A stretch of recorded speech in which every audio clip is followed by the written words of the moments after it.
I make one completely stupid video. See this? This is garage gum. It says gumballs.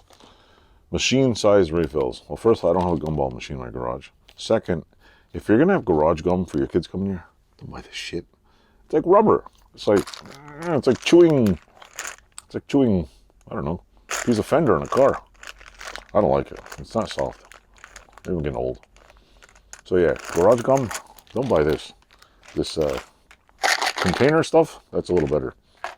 This isn't don't get me wrong, it tastes fine. It's like chewing freaking, I don't know, tar. No, wait, I've never chewed tar before, so I don't know.